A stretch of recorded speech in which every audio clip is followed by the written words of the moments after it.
আচলতে যোৱাকালি যিটো ঘটনা হৈ গ'ল আমি দেখা পালোঁ এগৰাকী সাংবাদিক ছেটেলাইট চেনেলৰ মাধুৰ্য শইকীয়া তেওঁক আক্ৰমণ কৰা হৈছে।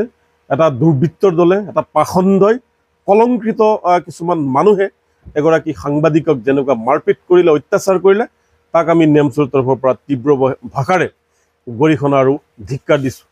সাংবাদিকৰ কাম হৈছে মানে সংবাদ গ্ৰহণ কৰা, বাতৰি সংগ্ৰহ কৰা, আৰু বাতৰি সংগ্ৰহ কৰিবলৈ যোৱা সাংবাদিকক যেতিয়া দলবদ্ধভাৱে আক্ৰমণ কৰা হয় তাক তালিবানী শাস্তি বুলি কোৱা হয়।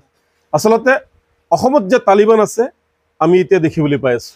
আমি আগতে ভাবিছিলোঁ যে তালিবানত বা বিভিন্ন আৰবিয়ান কাণ্ট্ৰিবিলাকত মানে তালিবান আছে, কিন্তু আমি দেখিবলৈ পাইছোঁ এতিয়া অসমতো তালিবান আছে। দুদিন পিছে পিছে বিভিন্ন ঠাইত অসমৰ সাংবাদিকসকলক টাৰ্গেট কৰি লোৱা দেখা গৈছে। আৰু ইয়াৰ এটা অন্যতম কাৰণ হৈছে অসমৰ মুখ্যমন্ত্ৰী আৰু জয়ন্ত মল্ল বৰুৱা এগৰাকী মন্ত্ৰী, তেওঁলোকে মাজে মাজে বিভিন্ন উচতনিমূলক কথা কয়, সাংবাদিকসকলক তুচ্ছ-তাচ্ছিল্য কৰা দেখা যায়, সাংবাদিকৰ নাম সোধা, সাংবাদিকৰ ধৰ্ম সোধা, এনেকুৱা ধৰণৰ সাংবাদিকসকলে যি মন্তব্য কৰে তাৰ কিছুমান প্ৰেৰণা পায় সেই যি দুষ্ট প্ৰবৃত্তিৰ যি মানুহ আছে, কাৰণ তেওঁলোক কলংকৃত। এচাম ৰাজনীতিবিদ আছে, এচাম ঠিকাদাৰ আছে, তেওঁলোকে নামত ঠিকাদাৰ। 1 লাখ টকাৰ যদি কাম পায় 90,000 টকা পকেটত যাব, 10,000 টকা খাব।